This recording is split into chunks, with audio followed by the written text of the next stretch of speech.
In his 1976 novel The Garments of Caean, Barrington J. Bayley applied his unique approach to a space opera centred on clothes with strange powers. For his next trick, as critic Rhys Hughes put it, having swept through a stellar Savile Row, Bayley turned his sights on Monte Carlo. The Grand Wheel is another odd space adventure, in which its gambler protagonist infiltrates an organisation that might be willing to risk the future of the human species on the turn of a card. Hello and welcome to episode 144, in which life, the universe and everything are just a game, and where a strange region of pure mathematics undergirds reality.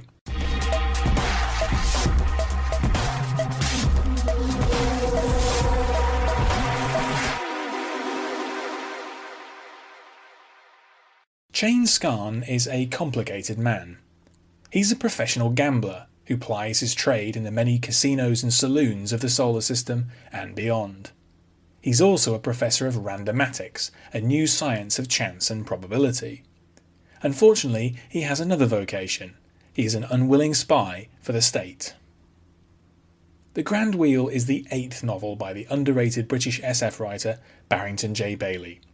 It's another of the author's space operas with a difference. This time the themes are gambling and probability. Cheyne Scarn is caught between multiple factions in a civilization on the brink of disaster, all of them increasingly aware of a dizzying realm of mathematics that undergirds reality.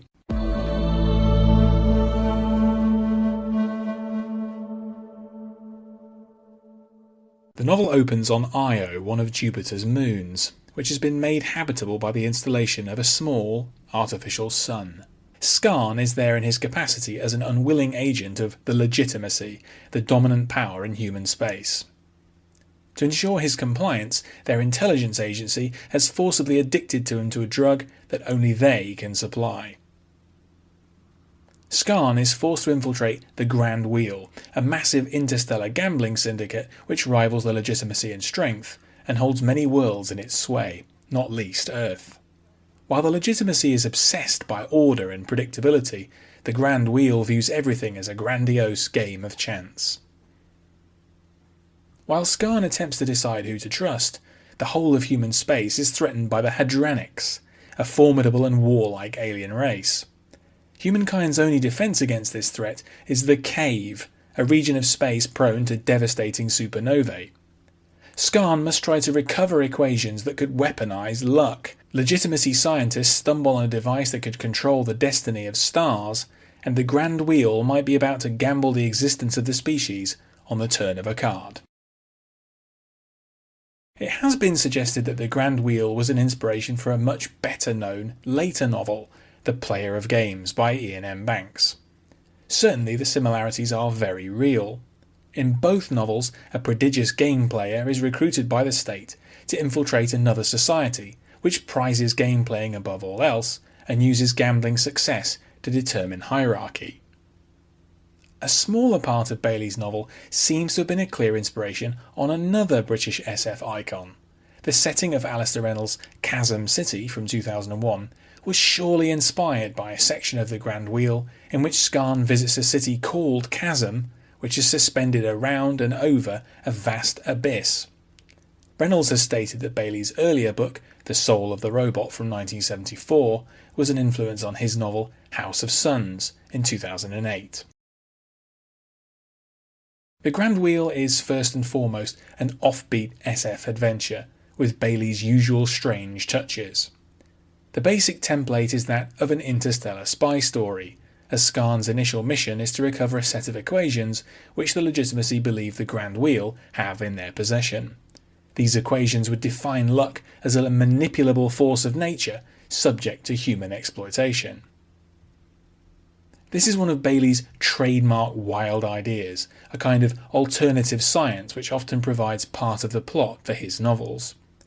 The Grand Wheel posits the existence of a realm of pure mathematics, which exists alongside and supports the observable universe. This has some similarities with the temporal substratum, a chaotic realm of pure time in Bayley's earlier novel The Fall of Chronopolis. Relatedly, the novel also explores the concept of probability, with which Scarn's invented field of randomatics is concerned.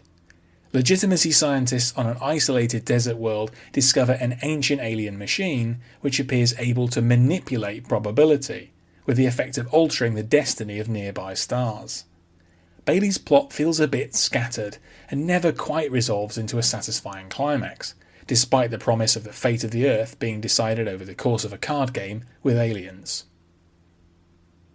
The gambling-themed The Grand Wheel was Bayley's follow-up to his excellent clothes-themed novel The Garments of Caean. As critic Rhys Hughes put it in 1998, having swept through a stellar Savile Row, Bayley turned his sights on Monte Carlo.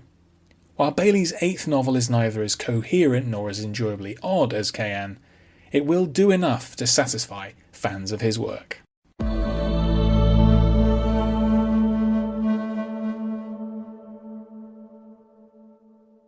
A quick PSA before closing. Many thanks to the listener from Maryland who contacted me recently to say, "I'm catching up on your back episodes and tooting about your Strange Days episode on Mastodon. I remember that movie fondly." That's a callback to episode 31, in which I reflected on Catherine Bigelow's 1995 film Strange Days, back when I used to write about films sometimes. If you'd like to get in touch via a text message of your own, all you need to do is follow the link in any episode description.